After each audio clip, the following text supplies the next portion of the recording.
नमस्कार. आपण पाहत आहात 24x7 न्यूज रिपोर्ट.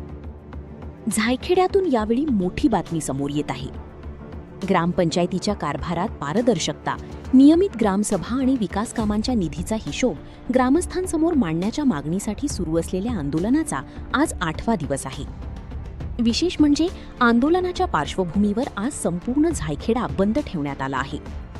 ज्येष्ठ नागरिक आणि सामाजिक कार्यकर्त्यांनी आंदोलनकर्ते बापूजी मोगरे यांच्याशी चर्चा केली. मात्र आंदोलनकर्ते आपल्या मागण्यांवर ठाम आहेत. त्यातच प्रहार संघटनेनेही आंदोलनाला पाठिंबा दर्शवला आहे. ग्रामपंचायतीकडून कागदपत्रे सादर करण्यात आली असली तरी त्यावरून निर्माण झालेला तिढा अद्याप कायम आहे. तर आता प्रश्न एकच, झायखेड्यातील या आंदोलनाचा पुढचा टप्पा काय? प्रशासन कोणती भूमिका घेणार आणि या प्रकरणावर तोडगा कधी निघणार? पाहूया या विशेष रिपोर्टमध्ये. ठिय्या आंदोलनाचा 8वा दिवस, जायखेडा बंद आणि ग्रामपंचायत प्रकरणाची पुढील दिशा काय? जायखेडा तालुका सटाणा येथे ग्रामपंचायतीच्या कामकाजात पारदर्शकता, नियमित ग्रामसभा तसेच विकास कामे आणि निधीच्या खर्चाची माहिती ग्रामस्थांसमोर सादर करण्याच्या मागणीसाठी बापूजी गांगीनाथ मोगरे यांचे ठिय्या आंदोलन सुरू आहे.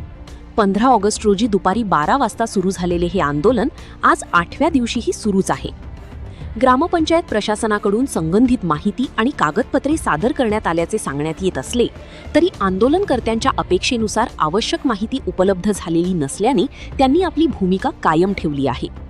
दरम्यान आज गावातील ज्येष्ठ नागरिक आणि सामाजिक कार्यकर्त्यांनी आंदोलनकर्ते बापूजी मोगरे यांच्याशी चर्चा केली. मात्र चर्चेनंतरही आंदोलनकर्ते आपल्या मागण्यांवर ठाम असल्याचे सांगण्यात आले. याचवेळी प्रहार संघटनेच्या कार्यकर्त्यांनी आंदोलनाला पाठिंबा जाहीर केला. संघटनेच्या वतीने कार्यकर्त्यांच्या उपस्थितीत बापूजी मोगरे यांना पाठिंब्याचे पत्र देण्यात आले. दरम्यान आंदोलनाच्या पार्श्वभूमीवर 22 ऑगस्ट रोजी जायखेडा बंदचे आवाहन करण्यात आले. या बंदला व्यापारी, नागरिक आणि ग्रामस्थांचा उत्स्फूर्त प्रतिसाद मिळाल्याचे चित्र पाहायला मिळाले. आता ग्रामपंचायतीकडून सादर करण्यात आलेली कागदपत्रे, आंदोलनकर्त्यांच्या मागण्या आणि प्रशासनाची पुढील भूमिका यावर या प्रकरणाची दिशा ठरणार आहे. प्रशासन आणि ग्रामस्थांमध्ये नियमानुसार समन्वय साधून या प्रकरणावर तोडगा निघतो का याकडे संपूर्ण बागलाण तालुक्याचे लक्ष लागले आहे. जायखेड्यातील या आंदोलनाची पुढील घडामोडी पाहण्यासाठी पाहत रहा 24x7 न्यूज रिपोर्ट. सत्य, वेग, विश्वास. मुख्य संपादक उमेश मोरे, सटाणा, नाशिक.